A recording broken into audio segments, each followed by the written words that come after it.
الحمد لله الواحد المتوحد بالعظمة والجلال، والصلاة والسلام على سيد الأنبياء محمد المصطفى صاحب الفضل والكمال. فنشهد أن لا إله إلا الله وحده لا شريك له، ثم نشهد أن سيدنا ونبينا ومولانا محمدًا عبده ورسوله صلى الله عليه وعلى آله وأصحابه.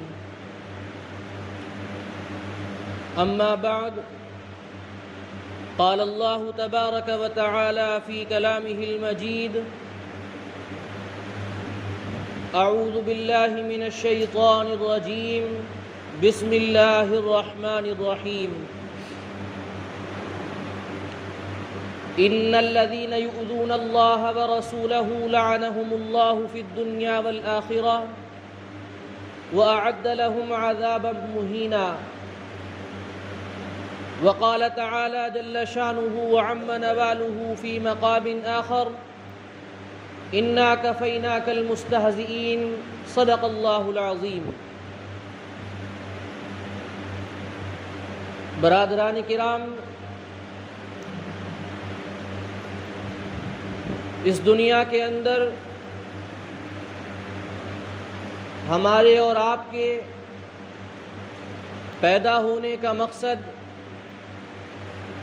پیدا ہونے کا مطلب یہ ہے کہ اللہ رب العزت چاہتا ہے کہ ہم اسے پہچانیں، اور وہ چاہتا ہے کہ اپنے رسول صلی اللہ علیہ وسلم کی عظمت، ان کا وقار، ان کا مقام لوگوں کے سامنے ظاہر کرے۔ قیامت کا دن بھی اللہ رب العزت اسی لیے سجائے گا، اور حساب و کتاب کا معاملہ بھی اسی لیے ہوگا کہ اللہ رب العزت کو اپنے محبوب کی عظمت ثابت کرنا ہے، وہ دکھانا ہے۔ چنانچہ حدیث مبارک میں آتا ہے کہ جب قیامت کا دن ہوگا تو اللہ رب العزت بہت جلال کے اندر ہوگا، بہت غصے کے اندر ہوگا، کسی کو اس کے سامنے کھڑے ہونے کی طاقت نہ ہوگی، لوگ پریشان ہوں گے، نبیوں کے پاس جائیں گے، رسولوں کے پاس جائیں گے، وہ سب کے سب یہ کہہ دیں گے کہ ہمارے اندر یہ طاقت نہیں کہ آج اللہ کا مقابلہ کریں، اللہ کے سامنے کھڑے ہوں۔ مقابلہ کرنے سے مراد سامنے کھڑے ہونا، کہ اگر اس نے ہماری ہی پکڑ کر لی، ہم سے ہی سوال کر لیا، تو پھر ہمیں کون بچائے گا۔ حدیث میں آتا ہے جب جہنم کو لایا جائے گا تو جہنم کو دیکھ کر، اس کے عذاب کو دیکھ کر سارے لوگ گھٹنوں کے بل بیٹھ جائیں گے اور اللہ سے معافی مانگنے لگیں گے کہ اللہ ہمیں معاف کر دے، ہمیں اس کے اندر مت ڈالنا۔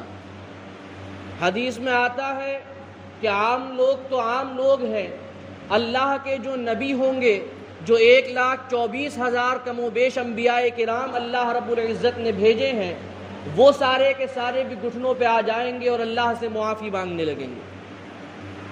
سب کی زبان پہ ہوگا: اے اللہ مجھے معاف کر دے، میں تجھ سے کسی کا سوال نہیں کرتا، بس مجھے چھوڑ دے۔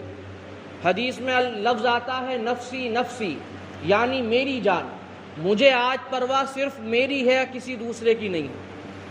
سب کی زبان پہ یہ ہوگا، چاہے وہ عام مومن ہوں، چاہے وہ اولیاء کرام ہوں، چاہے وہ انبیاء کرام ہوں، سوائے اللہ کے رسول صلی اللہ علیہ وسلم کے، کہ سب لوگ جب یہ کہتے ہوں گے کہ مجھے بس میری جان کی پرواہ ہے، اللہ کے رسول صلی اللہ علیہ وسلم کی زبان مبارک پر ہوگا امتی امتی، یعنی اے اللہ میں تجھ سے اپنا سوال نہیں کرتا، میں تجھ سے میری امت کا سوال کرتا ہوں کہ اس کو معاف کر دے۔ یہ مقام اللہ رب العزت قیامت کے دن اللہ کے رسول کا دکھائے گا۔ جب جلال کا عالم ہوگا، لوگ تمام نبیوں کے پاس جائیں گے اور وہ منع کریں گے، تو اللہ کے رسول صلی اللہ علیہ وسلم کے پاس آئیں گے تو اللہ کے رسول فرمائیں گے کہ ہاں ہاں ٹھیک ہے، میں ابھی جاتا ہوں، میں ہی اس کام کے لیے ہوں، یعنی میرے علاوہ کسی کے پاس طاقت نہیں، میرے علاوہ کسی کا مقام نہیں کہ آج اللہ کے سامنے کھڑا ہو جائے اور اللہ رب العزت کے غصے کو ٹھنڈا کرنے کی کوشش کرے۔ حضور فرماتے ہیں کہ میں جاؤں گا اور میں جا کر سجدہ کروں گا اللہ کے سامنے، میں سجدہ کروں گا اور میں اللہ رب العزت کی تعریف بیان کروں گا۔ حدیث میں الفاظ آتے ہیں کہ مجھے آج بھی نہیں پتا ہے کہ میں کیا تعریف کروں گا، اللہ رب العزت خود وہ تعریف کے کلمات میرے دل کے اندر ڈالے گا اور میری زبان پر جاری ہوں گے، اور ان کلمات کی وجہ سے اللہ کا غصہ ٹھنڈا ہوگا۔ اب آپ اندازہ کریں کہ جب اللہ کے رسول کو ابھی تک نہیں پتا کہ وہ کلمات کیا ہیں، تو اللہ کے غصے کو ٹھنڈا کرنے کا اصل معاملہ کیا ہے۔ جب اللہ رب العزت خود ہی وہ کلمات اللہ کے رسول کو سکھائے گا کہ اے میرے حبیب یہ اپنی زبان سے کہو تو میرا غصہ ٹھنڈا ہو جائے گا، تو آپ کو یہ بات نظر نہیں آ رہی حدیث کے اندر کہ صاف صاف اللہ رب العزت اپنے حبیب کا مقام دکھانا چاہتا ہے کہ دیکھو یہ میرے حبیب کا مقام ہے، اگر آج یہ نہ ہوتے تو میرا غصہ ٹھنڈا نہیں ہوتا، آج تمہارے اوپر رحم نہیں کیا جاتا۔ جبکہ خود اللہ کے رسول کا کہنا یہ ہے کہ مجھے نہیں معلوم کہ کن کلمات سے اللہ کا غصہ ٹھنڈا ہوگا، خود اللہ تعالیٰ مجھے یہ سکھائے گا۔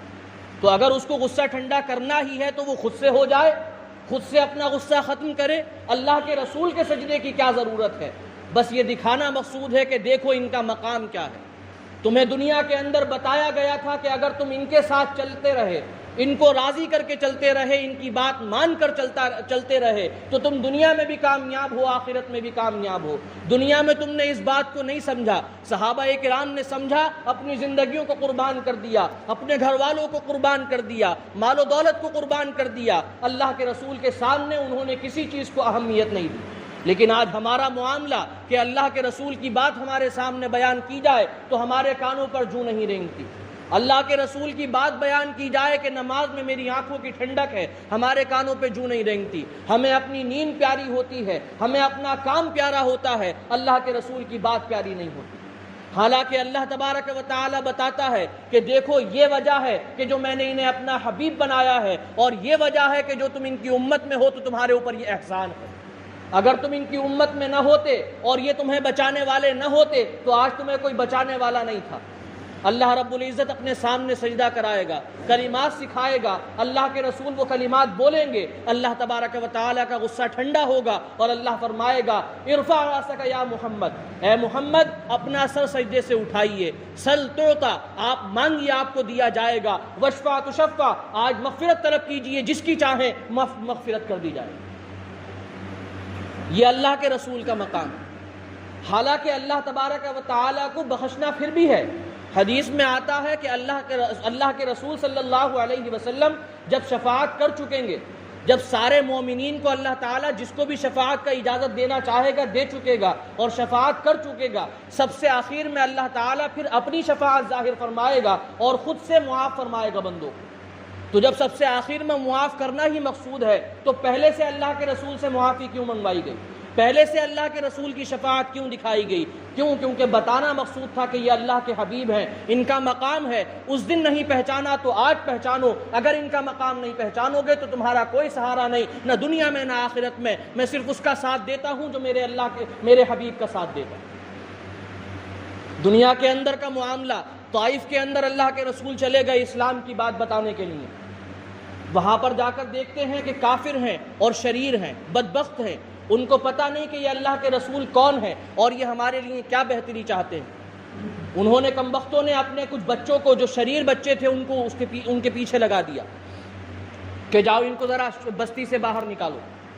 تو اللہ کے رسول بتاتے کہ حدیث کے اندر کہ وہ پتھر مارا کرتے تھے میرے، اور میں پتھروں کے لگنے کی وجہ سے آگے بڑھ جایا کرتا تھا، میرا خون نکلتا تھا ان پتھروں کی وجہ سے، اور حال یہ تھا کہ میرے جو چپل تھے جو میں پہنا ہوا تھا وہ خون سے بھر چکے تھے، اتنا خون اللہ کے رسول کا نکلا تھا۔ آپ فرماتے ہیں تکلیف کی وجہ سے میں کبھی کبھی بیٹھ جایا کرتا تھا وہاں سڑک پر، تو وہ مجھے مار مار کر اٹھاتے تھے کہ ابھی کیسے بیٹھ گئے، ابھی اور آگے چلو۔ یہ اللہ کے رسول کا قصہ ہے، اللہ کے حبیب کا، کہ اگر وہ اشارہ کریں تو اللہ تعالیٰ تمام کائنات کو ایک چٹکی میں ختم کر دے اور اللہ کو کوئی پرواہ نہیں۔ وہ فرماتے ہیں کہ مجھے مار مار کے اٹھاتے تھے تو میں پھر اٹھتا تھا اور پھر آگے بڑھتا تھا، وہ پھر میرے پتھر مارتے تھے تو میں آگے جاتا تھا۔ فرماتے ہیں کہ جب میں طائف کے جہاں سے نکلا تو ایک کافر ہے جس کا باغ موجود تھا، اس نے مجھے دیکھا کہ محمد ہیں، انہوں نے کہا کہ انہوں بچوں کو بھگایا پیچھے سے، کیونکہ بچوں کو نہیں پتا تھا کہ میں کون ہوں۔ وہ مجھے اپنے باغ کے اندر لے گیا، اس کے باغ کے اندر میں بیٹھا، میں نے ذرا اپنی صفائی کی، اس نے مجھے کچھ خدمت پیش کی کھانے پینے کے لیے، میں بیٹھا وہاں پر آرام کیا۔ اللہ تبارک و تعالی نے جبریل امین کو میرے پاس بھیجا، جبریل امین نے سلام عرض کیا اور مجھ سے کہا، اے اللہ کے رسول، اللہ تبارک و تعالی کا حکم ہے کہ یہ پہاڑوں کا فرشتہ ہے جو میرے ساتھ آج آیا ہے۔ اس نے مجھے سلام کیا۔ جبریل امین فرماتے ہیں کہ اللہ رب العزت کا حکم ہے کہ آپ اگر اجازت دیں تو دونوں پہاڑوں کو ایک دوسرے سے ملا دیا جائے گا۔ طائف پورا کا پورا دو پہاڑوں کے درمیان آباد ہے، اگر ایک پہاڑ کو ایسے کھینچا جائے اور دوسرے کو ایسے کھینچ کے ملا دیا جائے تو پوری بستی پس جائے گی اور پتہ بھی نہیں چلے گا کہ کون تھا بیچ میں۔ تو اللہ کا حکم ہے کہ اگر میرے حبیب اجازت دیں، اگر اللہ کے رسول کی مرضی ہو تو دونوں پہاڑوں کو آپس میں ملا دیا جائے اور پوری بستی کو ختم کر دیا جائے۔ ایک مرتبہ میں نے بیان میں یہ بات کہی تھی کہ یہ اللہ رب العزت کا اپنے حبیب کے ساتھ محبت کا اظہار ہے۔ آپ فرماتے ہیں، اللہ رب العزت فرماتا ہے کہ اے حبیب، آپ کی تکلیف کے مقابلے میں، آپ کی رضامندی کے مقابلے میں مجھے کسی بندے کی پرواہ نہیں، آپ جس کو کہیں گے مار دوں گا، جس کو کہیں گے چھوڑ دوں گا، پوری بستی ختم کر دوں گا، ایک بوٹی کسی کی نہیں ملے گی، بس آپ اجازت دیں گے۔ اللہ نے پہاڑوں کا فرشتہ ہی بھیج دیا۔ اللہ کے رسول فرماتے ہیں کہ میں نے اللہ رب العزت سے عرض کیا کہ مجھے ان کی پشتوں سے کلمے کی بو آتی ہے، آج یہ اگر کلمہ نہیں پڑھتے تو کیا ہوا، ان کی اولادیں ایسی پیدا ہوں گی جو جنت میں جائیں گی۔ اور اللہ کا کرنا ایسا ہی ہوا، اللہ نے اپنا حکم ظاہر فرمایا۔ وہ لوگ مسلمان نہیں ہوئے جنہوں نے اللہ کے رسول کو ستایا تھا، لیکن ان کی اولادوں نے کلمہ پڑھا۔ یہ اللہ کے رسول کی محبت ہے انسانوں کے ساتھ، یہ اللہ کے رسول کی محبت ہے ہمارے ساتھ۔ آج ہم یہ بات پیش نہیں کر پائے لوگوں کے سامنے، امت کے سامنے، ارے امت کے سامنے کیا، اپنے بچوں کے سامنے پیش نہیں کر پائے ہیں۔ ہمارے اپنے بچوں کو پتہ نہیں ہے اللہ کے رسول کیا چیز ہے، ہمارے اپنے بچوں کو پتہ نہیں کہ ان کے اندر کیا فضائل موجود ہیں، ان کے کیا کرامات موجود ہیں، ان کی کیا عزتیں موجود ہیں۔ کسی کو کچھ نہیں پتا، بس روٹیاں کھاؤ، پڑے رہو، زندگی گزارو، مر جاؤ جانوروں کی طرح، یہ حال ہے ہمارا۔ کسی کو کچھ نہیں پتا کہ کون کیا کر رہا ہے، اسلام کس کھیت کی مولی کا نام ہے، اللہ کے رسول کون ہے، اللہ کون چیز ہے۔ اولادوں کو نہیں پتا، انگلش میڈیم اسکول میں جاتے ہیں، مدرسے میں نہیں جاتے، پڑھتے نہیں ہیں۔ یہ ضروری نہیں کہ آپ انگلش میڈیم اسکول سے نکالو، لیکن کم سے کم اسلام تو سکھا دو۔ خود تمہیں تو آنا چاہیے نا کہ تمہارے بچوں کو پتا ہو۔ آج حال یہ ہے کہ اپنے بچوں کو کچھ نہیں پتا، دوسرے مسلمانوں کو اور ہندوؤں کو کچھ نہیں پتا، جس کی جو زبان پہ آتا ہے اللہ کے رسول کے بارے میں بولتا ہے۔ ارے جب تم بتاؤ گے نہیں کہ اللہ کے رسول کون ہے تو اس کو کیا پتا ہوگا کہ ان کی کیا عزت و احترام ہے اور ان کا کیا خیال رکھنا ہے۔ لیکن وہی بات ہے کہ بس پرواہ نہیں ہے، جانوروں کی طرح پلتے ہیں، جب چاہا سو گئے، جب چاہا اٹھ گئے، جب چاہا کھا لیا، جب چاہا کچھ کر لیا۔ کوئی انسانی طریقہ نہیں، کوئی انسانی مزاج نہیں کہ اللہ نے اسلام میں کیا پیدا کر دیا، اللہ ہم سے کیا چاہتا ہے کہ ہم کس طرح سے زندگی گزاریں۔ اللہ تبارک و تعالی کو اس بات کی کوئی پرواہ نہیں کہ ہم کس طرح سے زندگی گزار رہے ہیں۔ ہم مرے جیئیں اللہ کو کوئی پرواہ نہیں، ہم جہنم میں جائیں جنت میں جائیں اللہ کو کوئی پرواہ نہیں۔ اللہ کو اس بات کی پرواہ ہے کہ میرے حبیب کی عزت کا خیال رکھا جائے، میرے حبیب کے احترام کا خیال رکھا جائے۔ اگر وہ نہیں رکھا گیا تو پھر کسی کو نہیں چھوڑا جائے۔ امام مالک رحمۃ اللہ علیہ کے پاس ایک شخص آیا، آ کر پوچھنے لگا، حضرت یہ بتائیے اگر اللہ کے رسول کی شان میں گستاخی کی جائے، اللہ کے رسول کی عزت کو خراب کیا جائے تو پھر امت کا کیا حق بنتا ہے؟ تو امام مالک نے فرمایا کہ امت کو چاہیے کہ اس شخص کو مار دے کہ جس نے اللہ کے رسول کی شان میں گستاخی کی۔ تو آپ نے فرمایا، آپ سے پوچھا گیا کہ اگر امت یہ نہ کرے، اس کو نہ مارے، اس کو نہ سزا دے تو کیا کرنا چاہیے؟ تو آپ نے امام مالک رحمۃ اللہ علیہ نے فرمایا کہ پھر امت کو مر جانا چاہیے، کہ اسے جینے کا کوئی حق نہیں کہ اس کے ہوتے ہوئے اللہ کے رسول کی شان میں گستاخی کی جائے۔ اور آج حال یہ ہے کہ ہر مہینے 2 مہینے میں کچھ ہوتا ہے اور امت ایسی ہے کہ اس کے اوپر جو نہیں رینگتی، کوئی تبدیلی نہیں امت کے اندر، کوئی بات نہیں امت کے اندر کہ ہم چلو اللہ کے رسول کا پیغام لوگوں کو بتائیں گے، اللہ کے رسول کی شریعت بتائیں گے، اللہ کے رسول کی عزت بتائیں گے، کوئی احساس نہیں۔ طرح طرح کی باتیں ہیں۔ بہرحال تو میں آپ کے سامنے یہ عرض کر رہا تھا کہ اللہ کو اس بات کی پرواہ نہیں کہ ہم کون ہیں، ہم کیا کر رہے ہیں، اللہ کو بس اپنے رسول کی پرواہ ہے۔ ہمیں بھی انہی کی پرواہ ہونا چاہیے، انہی کی عزت کا خیال ہونا چاہیے۔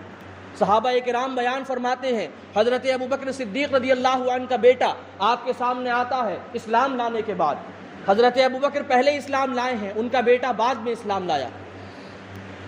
کہتے ہیں ایک مرتبہ آ کر ان کے بیٹے کہ ابا جان فلاں جو جنگ ہوئی تھی جس میں آپ مسلمانوں کی طرف سے تھے اور میں کافروں کی طرف سے تھا, اس میں آپ 3 مرتبہ میری تلوار کے نیچے آئے تھے اور میں نے یہ سمجھ کے چھوڑ دیا تھا کہ چلو میرا باپ ہے, یہ سمجھ کے چھوڑ دیا تھا کہ چلو میرا باپ ہے, کوئی بات نہیں. حضرت ابوبکر فرماتے ہیں بیٹے کی محبت باپ سے اتنی زیادہ نہیں ہوتی جتنی باپ کی محبت بیٹے کے ساتھ ہوتی ہے. بیٹا ایک وقت تو بدتمیزی بھی کرتا ہے لیکن باپ اس کا پھر بھی خیال رکھتا ہے. باپ خاموشی سے بھی خیال رکھتا ہے کہ میرے بیٹے کو تکلیف نہیں ہونا چاہیے. یہاں معاملہ الٹا ہے. حضرت ابوبکر کے بیٹے کہتے ہیں کہ میں نے آپ کو باپ سمجھ کے 3 بار چھوڑا تھا. حضرت ابوبکر فرماتے ہیں تو نے مجھے باپ سمجھ کے 3 بار چھوڑا تھا, خدا کی قسم اگر تم میری تلوار کے نیچے ایک بار بھی آ جاتا تو میں بیٹا سمجھ کے نہیں چھوڑتا بلکہ اللہ کے رسول کا دشمن سمجھ کے تجھے مار دے. کیوں؟ کیونکہ تو کافروں کی طرف سے تھا. ہماری ساری معاملات, ہمارے سارے رشتے, ہماری ساری رشتہ داریاں, ہمارے سارے تعلقات اللہ کے رسول سے قائم ہیں. جس کا تعلق اللہ کے رسول سے ہے اس سے ہمارا تعلق ہے, وہ ہمارا بھائی ہے, چاہے کسی قوم کا ہو, چاہے کسی جگہ کا ہو, پوری دنیا میں کہیں بھی مسلمان رہتا ہو, اگر وہ اللہ کے رسول کا امتی ہے تو وہ ہمارا بھائی ہے, چاہے وہ پاکستان کا ہو, چاہے امریکہ کا ہو, چاہے کسی اور جگہ کا ہو. اور اگر وہ اللہ کے رسول کا عاشق نہیں, اللہ کے رسول سے اس کا تعلق نہیں, تو اگرچہ وہ مدینے میں رہتا ہو ہمارا اس سے کوئی تعلق نہیں. سارے تعلق اللہ کے رسول کے ساتھ. اللہ تبارک و تعالی ہمیں ان باتوں کو سمجھنے کی توفیق عطا فرمائے, اور جو کمیاں ہم نے اپنے اندر پال رکھی ہیں, جو مسلمان ہونے کی نشانیاں ہمارے اندر ختم ہوتی جا رہی ہیں, اللہ تبارک و تعالی ہمیں ہوش عطا فرمائے. زندہ رہتے ہوئے یہ کام کر لیں, مرنے کے بعد سب کو یہ کام کرنا ہے. سب کو اللہ کے سامنے معافی مانگنا ہے, سب کو اللہ کی بات ماننا ہے, سب کو اللہ کے رسول کا مقام پہچاننا ہے. لیکن وہاں پہچان کے کوئی فائدہ نہیں. جو زندگی میں نہیں پہچانے گا وہ وہاں پہچان تو لے گا لیکن اس کو کوئی فائدہ حاصل نہیں ہوگا. جو زندگی میں پہچان لے گا اس کی یہاں بھی مزے ہو جائیں گے اور آخرت میں بھی مزے ہو جائیں گے. وفقنا اللہ وإياكم للسلوك على الصراط المستقيم. إنه تعالى جواد كريم ملك رؤوف رحيم.